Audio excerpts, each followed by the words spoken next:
CPM Cherpu area സമ്മേളനത്തോടനുബന്ധിച്ച് പതാക ദിനം ആചരിച്ചു. ഈ മാസം 5, 6, 7, 8 തീയതികളിലാണ് സമ്മേളനം. സമ്മേളനം നടക്കുന്ന അവണിശ്ശേരി പഞ്ചായത്തിലെ 24 ബ്രാഞ്ച് കേന്ദ്രങ്ങളിലും പതാക ദിനാചരണ പരിപാടി സംഘടിപ്പിച്ചു. സമ്മേളന നഗറിൽ 24ാം പാർട്ടി കോൺഗ്രസിനെ പ്രതീകവൽക്കരിച്ചുകൊണ്ട് 24 പതാകകൾ ഉയർത്തി. പാർട്ടി ജില്ലാ കമ്മിറ്റി അംഗങ്ങളും ഏരിയ കമ്മിറ്റി അംഗങ്ങളും സംഘാടക സമിതി ഭാരവാഹികളും പതാകകൾ ഉയർത്തി. PR Varghese, AS Dinakaran, KK Anil, P Chandran, Sebi Joseph, KS Mohandas, K Sasidharan master, KP Prasad, KK Mohanan, CS Sangeeth, VG Vanajakumari എന്നിവർ നേതൃത്വം നൽകി.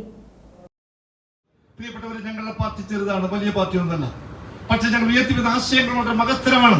ഈ ആശയങ്ങളാണ് ഇന്ത്യയിലെ ജനസമൂഹത്തെ മാറ്റിയെടുക്കുന്നതിന് വേണ്ടി രാഷ്ട്രീയ മണ്ഡലത്തിൽ നിർണായകമായ സ്വാതന്ത്ര്യ പ്രസ്ഥാനമായിട്ട് മാറിയിട്ടുള്ളത്. ഈ പ്രസ്ഥാനത്തിന്റെ ആശയമാണ്. ആ പ്രസ്ഥാനത്തിന്റെ ഏറ്റവും വലിയ സമ്മേളനത്തിന് മുന്നോടിയായാണ് ഇവിടെ അവണിശ്ശേരി പഞ്ചായത്തിൽ ഈ ആനക്കല്ല് കേന്ദ്രീകരിച്ചുകൊണ്ട് ഞങ്ങളുടെ പാർട്ടിയുടെ ഏരിയ സമ്മേളനം ചേരാൻ പോകുന്നു. ഞാൻ സുദീർഘമായി സംസാരിക്കുന്നില്ല. വരുന്ന 5, 6, 7 തീയതികളിൽ ഈ പ്രദേശം ആകെ രാഷ്ട്രീയമായ ചർച്ചകൾ കൊണ്ട് മുഖരിതമാകാൻ പോവുകയാണ്. ഇവിടെ ഞങ്ങളുടെ സംസ്ഥാന നേതാക്കന്മാർ, ജില്ലാ നേതാക്കന്മാരൊക്കെ സംഭരിച്ചുകൊണ്ട് ഇന്ന് ഈ നേരിടുന്ന പ്രശ്നങ്ങളെ കുറിച്ച് വളരെ ശക്തമായി ചർച്ച ചെയ്യും. രാജ്യം നേരിടുന്ന പ്രശ്നങ്ങൾ ഒരു സംശയവും വേണ്ട. രാജ്യം നേരിടുന്ന രണ്ട് പ്രശ്നങ്ങൾ, ഏറ്റവും പ്രധാനപ്പെട്ട പ്രശ്നങ്ങൾ.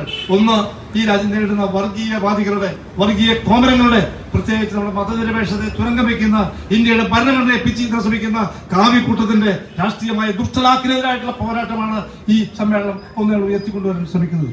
മറ്റൊന്ന്, നമ്മുടെ രാജ്യത്തിന്റെ ഭരണഘടന അനുശാസിക്കുന്ന രൂപത്തിലുള്ള ഫെഡറൽ സംവിധാനം പിച്ചി ചീന്തുന്ന ഭരണാധികാരികളാണ് കേന്ദ്രത്തിലുള്ളത്.